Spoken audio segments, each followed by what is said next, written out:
அன்பே சிவம் மனமே குரு என்றுணர்த்திய குருவே போற்றி. சத்தும் சித்தும் எதுவென்று உணர்த்திய குருவே போற்றி.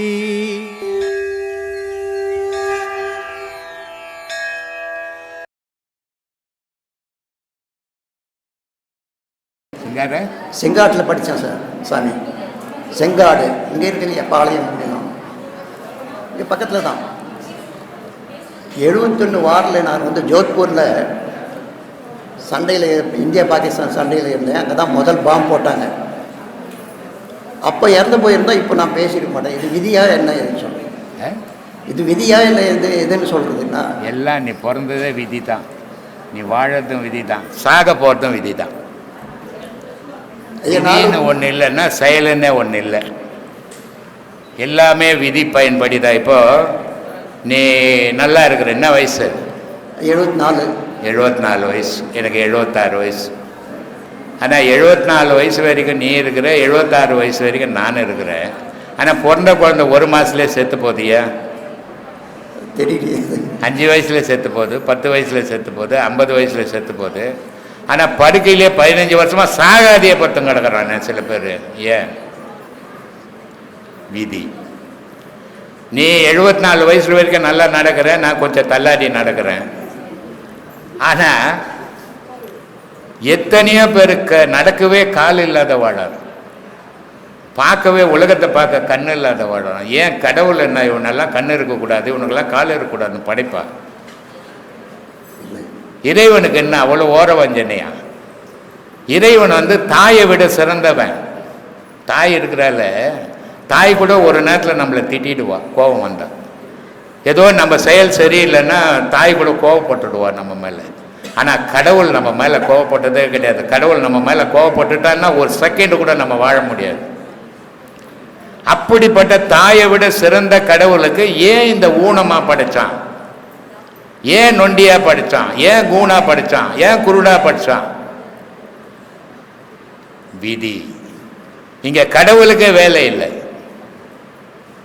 எல்லா விதி பயன்படி தான் வாழ்க்கையே அமையுது.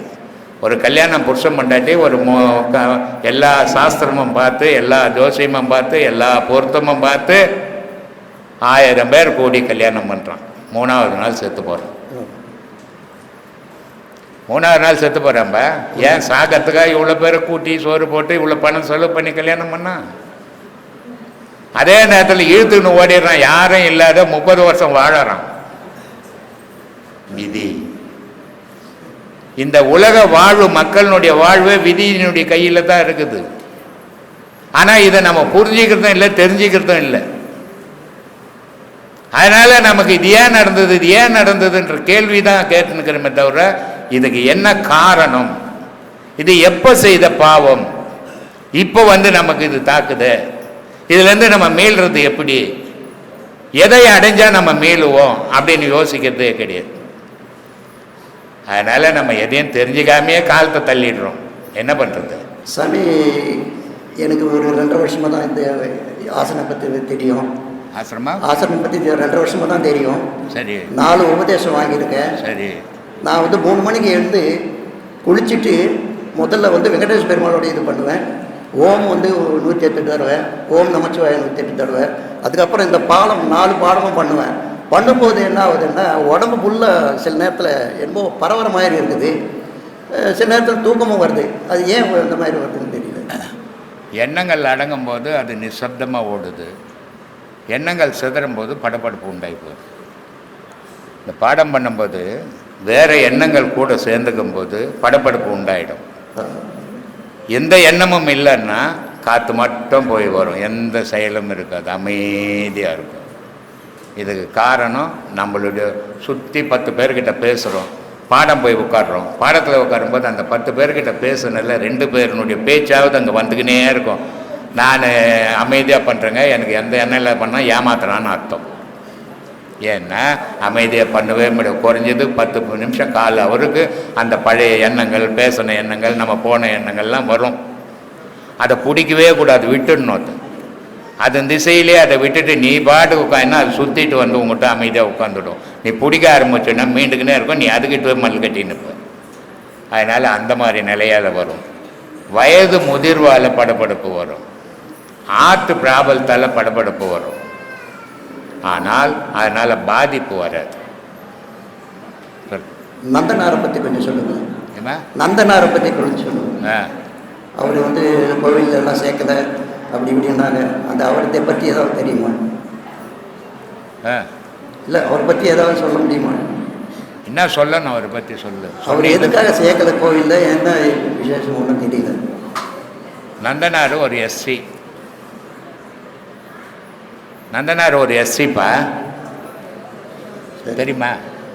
தெரியல. தெரியாதா? தெரியாது. தெரியாதே நந்தனாரை பற்றி கேட்குறேன். இல்லை சொன்னாங்க, அதை பற்றி தான். நந்தனார் ஒரு எஸ்சி, ஆனால் அவர் சரியான சிவபக்த ஞானி. எஸ்சி ஜாதியை சொல்கிறதெல்லாம் இங்கே சராசரி மனுஷன். ஆனால் ஞானிக்கு ஜாதி கிடையாது, பேர் தான் உண்டு, ஞானின்ற பேர் தான் உண்டு. நந்தனார் வந்து ஒரு மகான் ஞானி. ஆனால் அவர் ஒரு இந்த பிராமண வீட்டில் விவசாய தொழில் செய்கிறாரு. சிவபெருமானுக்கு கருட சேவை நடக்குது. அந்த கருட சேவைக்கு இவர் போனோன்னு அந்த பிராமணர்கிட்ட போய் கேட்குறாரு, ஐயா எனக்கு ஒரு நாள் லீவ் வேணும், ஆருத்ரா நடக்குது சிவபெருமானுக்கு, அதை நான் பார்க்கணும் அப்படின்ட்டு. அப்போ அந்த பிராமணர் என்ன பண்ணுறாருன்னா, நீயே கூலி வேலை செய்கிற, உனக்கு என்னடா ஆருத்ரா கேட்குது? அப்படி இல்லை ஐயா, நான் ஐயனை தரிசிக்கணும் அப்படின்னும்போது, சரி அப்படி உனக்கு அவ்வளோ கடவுள் பக்தி இருந்ததுன்னா நாளைக்குள்ளே இந்த 5 ஏக்கர் பயிர் வச்சு அறுபத்து செமாச்சு எத்தனை வந்து கொடுத்துட்டு போ அப்படின்றார். இது நடக்குமா? ஒரு ராத்திரியில் போய் பயிர் வச்சு அறுபத்து நடக்குமா? இது முடியாது. முடியாது. முடியாது. உன்னால் முடியுமா? இல்லை, முடியாது. என்னாலும் முடியாது. ஆனால் அவர் என்ன பண்ணார், அழுதுக்குன்னே வந்து வரப்பு மேலே படுத்துட்டார், நம்மளால் பார்க்க முடியல அப்படின்ட்டு.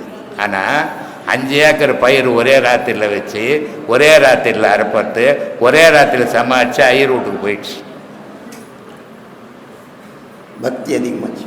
பக்தி இல்லைப்பா, பக்தின்றது வேற, ஞானம்ன்றது வேறுப்பா. அவர் ஞானி. அவர் ஐயர் எழுந்து பார்த்தா எல்லா பொருளும் நிற்கிது. ஐயர் ஓடியாந்தா இவர் வரப்பு மேலே தூங்கினுக்கிறாரு. அவன் வந்து காலில் விழறான், நந்தனார் காலில் விழுந்து வணங்கி, ஐயா இவ்வளோ பெரிய ஞானி நீ, நான் இவ்வளோ நாள் உன்னை வச்சு வேலை வாங்கி உன்னை ஒரு தொழிலாளியாக நினச்சினே, நான் எவ்வளோ பெரிய தவறு செய்தது, என்ன வேதம் பற்றி நான் என்ன அறிவு இருந்தது எனக்கு, உன்னுடைய தரம் தெரிஞ்சிக்காமல் வாழ்ந்துருக்கிறேன்னு அப்படின்ட்டு அவர் காலில் வந்து அவர் அனுப்புகிறார். அங்கே போனால் நந்தி மறைக்குது, உள்ளே விட மாட்டேன்றான் கோயிலில். அதனால தான் நான் பல வீடியோக்களில் சொல்கிறது, உன் வீட்டில் ஜாதியை வச்சுக்கோ, உன் வீட்டில் பணக்காரன் ஏழைன்றதை வச்சுக்கோ. ஆனால் கோவிலில் பணக்காரன் ஏழை உயர்ந்த ஜாதி தாழ்ந்த ஜாதி சொல்ல, கடவுளை கும்பிட நீ யாரா சொல்கிறதுக்கு? உனக்கு என்ன உரிமை இருக்குது? எல்லா உயிரினமும் வணங்குற இடம் கோவில். அங்கே ஜாதி மதம் குலம் கோத்திரம் இருக்கவே கூடாது. இருந்ததுன்னா அவன் கீழ்த்தரமான மனுஷன் சொல்லுவேன் நான். இறைவனை வழிபட நீ ஒன்றும் சொல்ல வேணாம், நான் ஒன்றும் சொல்ல வேணாம். யாருக்கு ஒன்றாலும் உரிமை உண்டு. படைச்சவனை கும்பிட்றதுக்கு படைக்கப்பட்ட பொருளுக்கு உரிமை உண்டு. அங்கே போய் ஜாதி மதம் பார்க்கக்கூடாது. ஆனால் நந்தனாரை உள்ள விட மாட்டேன்றான். ஏன்னா அவர் எஸ்ஐ நீட்டு. அப்போல்லாம் அப்படி தான் இருந்தது. அதனால் அவர் பார்த்தா, ஐயா நந்தி மறைக்குது ஐயா, இந்த நந்தனுக்கு தெய்வ தரிசனம் அப்படின்னு நந்தி விலகி போயிடுது. அப்போ இவருங்க இந்த வெளியேந்தே கும்பிட்றாரு. அதை அவ்வளோ பெரிய மகான் நந்தனார். இன்னொரு கேள்விங்க, பாடத்துல இப்ப பாடம் எல்லாரும் நல்லா பண்ணிட்டே இருக்கிறாங்க. இப்ப இருக்கிற சிச்சுவேஷன் எல்லாம் நல்லா பண்றாங்க. இப்ப எதனா ஒரு டவுட் வருது அப்படின்னா ஒருத்தவங்கிட்ட போய் நம்ம கேட்கணும். இப்ப இருக்க சிச்சுவேஷன்ல அவங்க யார்கிட்ட நம்ம கேட்கணும் அப்படி தவிப்பு இருக்கும். அப்படி தவிப்பு இருக்கும்போது இப்ப உங்ககிட்ட வந்து கேக்குறாங்க, நீங்க சொல்றீங்க, அவங்க பண்றாங்க. இப்ப அந்த விதத்துல பார்க்கும்போது அவங்களுக்கு ஒரு தெளிவு வந்துடுது. இப்ப எங்களுக்கெல்லாம் வந்து நாங்க பாடம் கொஞ்சம் இந்த பாடம்லாம் வாங்கினதுக்கு அப்புறம் இப்ப நாங்களும் அதே மாதிரி உங்ககிட்ட கேட்கிறோம். எனக்கு தெரிஞ்சு இவ்வளவு நாள்ல உங்ககிட்ட கேட்கும்போது ஒரு தெளிவு நமக்கு கிடைக்குது. இப்ப தெளிவுல இப்ப வந்து இந்த மௌனம்னு ஒரு பாடம் கொடுக்குறீங்க, இந்த மௌன உபதேசம்னு ஒண்ணு கொடுக்குறீங்க. அந்த மௌன உபதேசம் வந்து நான் அதனுடைய கான்செப்ட் ஷார்ட்டாக, அதாவது ரொம்ப விரிவாக இல்லாமல் அது சொன்னீங்கன்னா நல்லா இருக்கும். நிறைய பேருக்கு அது தெரியல. நிறைய பேர் பண்ணியிருக்காங்க, அந்த பாடத்தை பண்ணிட்டு அப்படியே போயிடுறாங்க. அதுலேருந்து விலகி அப்படி இப்படி ஏன் போயிடுறாங்கன்னு தெரியல. அது போகாம நம்ம அதை தக்க வச்சுக்கணும்னா நீங்க அதுக்கு ஒரே ஒரு விஷயம் மாத்திரம் சொல்லுங்க. மனம் வந்து ரொம்ப ஆட்டம் போட்டு இருந்த மனசு இது. ஒரு பாடம் வாங்கி மனசை முதல்ல என்ன பண்ணுறோம், ஒரு கடிவாளம் போட்டு நிறுத்துறோம். சரி, அதுதான் மூச்சு பயிற்சி. அப்போ ஒரு லயமாக அதையே கவனித்து மூச்சுக்கும் மனசுக்குமான உறவை ஏற்படுத்துகிறோம். இது ஒரு பாடம். இந்த மாதிரி பண்ணனா மனம் வந்து முதல்ல அலப்பாஞ்சி, இந்த மனசு முதல்ல நம்ம கண்ட்ரோலுக்கு வருது. நம்ம கண்ட்ரோலுக்கு வந்த மனசுனால தான் சூட்சமாக நடக்கிற விஷயங்களை பார்க்கவும் முடியும், கேட்கவும் முடியும். அப்போ முதல்ல நம்ம கொடுக்கக்கூடிய 3 பாடம் என்ன பாடம்னா ஸ்தூல பாடம்.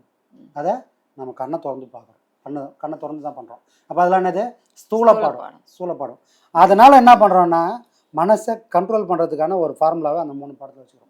இந்த 3 பாடங்கள் யாரெல்லாம் சிறப்பாக பண்ணுறாங்களோ அதுக்கு அடுத்து வர பாடங்கள் எல்லாமே சூட்சும பாடம். ஸ்தூல பாடம் சிறப்பாக பண்ணவங்களுக்கு மட்டும்தான் சூட்சும பாடங்கள் சிறப்பாக வரும்.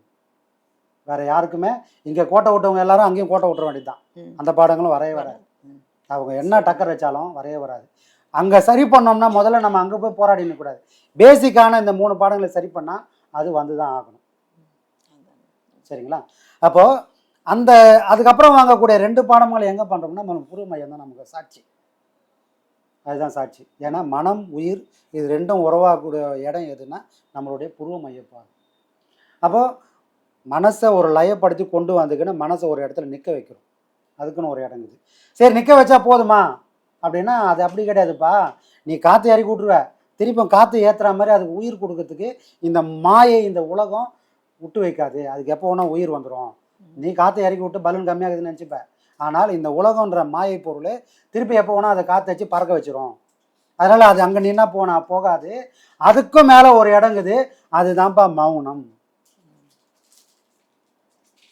ஆடின்னு இருந்த மனசை ஒரு லயப்படுத்தி ஒரு வசப்படுத்தி ஒரு இடத்துல நிற்க வைக்கிறதுக்குன்னு பாடங்கள் இருக்குது. அப்படி நின்ன மனசை ஒன்றும் இல்லாமல் செய்யறதுக்கான பாடம் தான் மௌன பாடம். அதுதான் சும்மா இரு சொல்லற என்றாலுமே அம்மா பொருள் ஒன்றும் அறிஞ்சலேன்னு.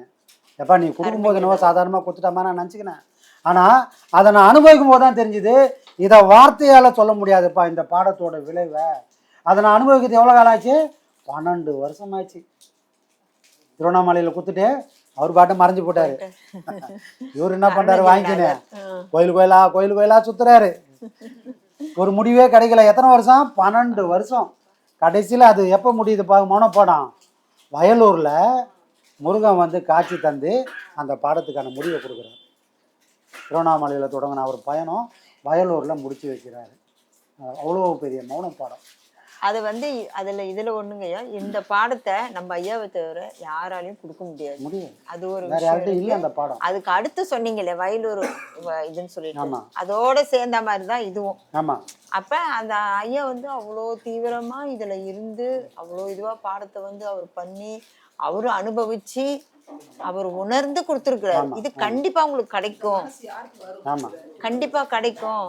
இதே வந்து நிறைய பேர்லாம் வந்து சாய்பாபா இருந்தாரு, நிறைய பேர்லாம் இருந்தாங்க, யாருமே எதுவுமே சொல்லலையே. இதே வள்ளலாரும் சொல்லவே இல்லையே. அவரு பாடலா பாட்டு போனா நிறைய பேர் பாடல் எப்படிங்க ஐயா புரியும்? இப்ப எங்களுக்கே பாடலாம் புரியல. இந்த பாடத்துக்கு வந்ததுக்கு அப்புறமா தான் அந்த பாடலே புரியுது.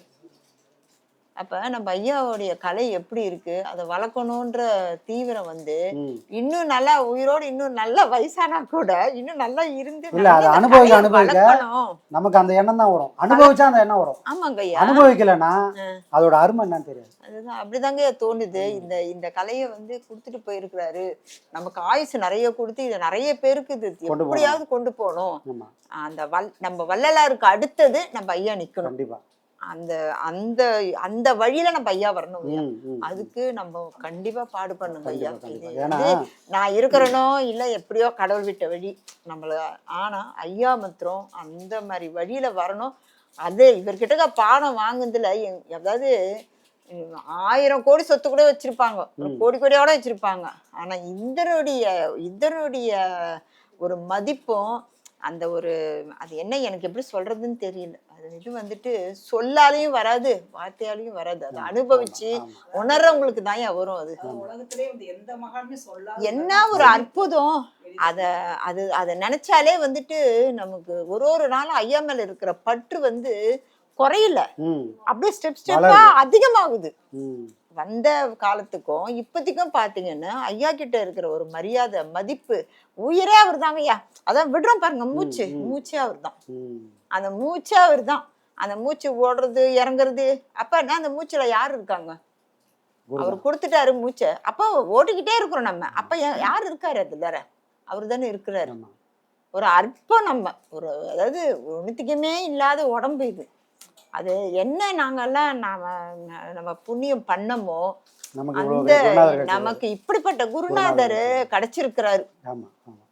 அதை நினைச்சா நிஜமாவே வந்து கண்ணுல அருவிதான் வருது. நான் ஆனந்தத்துல இல்ல, கஷ்டத்துல இல்ல, ஆனந்தத்துல அழுகுறோங்க ஐயா.